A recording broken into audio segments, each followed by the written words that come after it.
Right now at 6, we are asking the question, how do you quantify incalculable loss? It's the reality of so many across the country facing the deadly consequences of gun violence.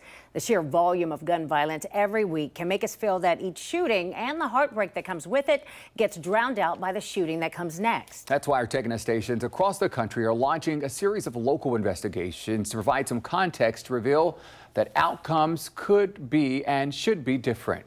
Our stations across the country looked at just 1 week in time from May 29th to June 4th of 2022 to get a snapshot of the violence. At least 450 people died from gun violence, not including suicides. At least 900 more were wounded in those 7 days. Now, we brought you the national numbers at 5. Now at 6, we're looking into trends right here at home. Crime Tracker 10's Lacey Crisp took a look at this same snapshot in time and asked law enforcement what can be done. It was the deadliest Memorial Day week in the city of Columbus in 15 years. 6 people were killed, including a teenager right here on the State House lawn. All involved guns. I'm trying to figure out why, because I just don't understand why did he need to shoot him and kill him. 16-year-old Broderick Harper's death is the first homicide on record at the State House. It happened Memorial Day weekend last year. He was with a group of friends on scooters when BJ, as he was known to friends, was shot and killed. I want to know that from him. You know, I would like to know that from his side. Why? Why did he do it? She is just one mom who is mourning a loved one from that week last year. In addition to BJ's homicide, Columbus police investigated 5 that week, including a dad of 7 near Galloway who surprised a thief who was breaking into cars. Again, guns were used to kill all 6.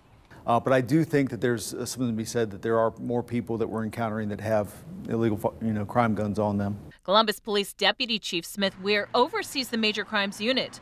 Of the homicides the Columbus Division of Police investigated for the whole year of 2022, 124 of the 140 victims suffered from gunshot wounds. Columbus police are on pace to seize a record number of illegal guns from the streets for a 3rd year in a row. How do you curtail it? Well, there's a couple different ways. One, we want to interrupt the cycle of violence. So, from the investigative standpoint, what we look at is how do we solve this crime and how do we solve it quickly? Because what we want to do, whether it's a homicide, whether it's a non-fatal shooting, whether it's a stabbing, what we want to do is investigate the crime thoroughly and find the person responsible and get them off the street, hopefully, before any kind of retaliatory violence occurs. Weir points to the fact that CPD has made arrests in 4 out of the 5 homicides during that week, starting with Memorial Day weekend. Gun safety is very close to our hearts. Melissa Thomas St. Clair is the founder of a group no one wants to be a member of, Mothers of Murdered Columbus Children. Many members of her group lost children from gun violence, turning their grief to solutions. You can't fix it in a big picture.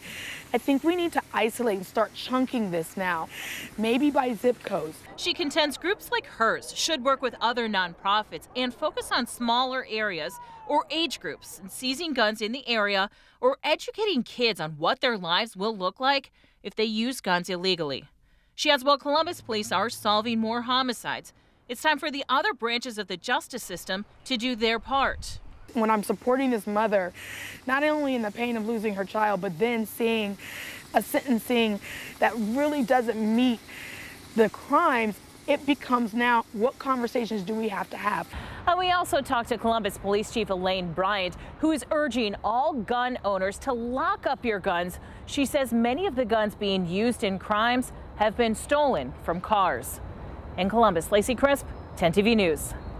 We want to hear from you. Have you been impacted by gun violence? Send us an email at crimetracker10@10tv.com.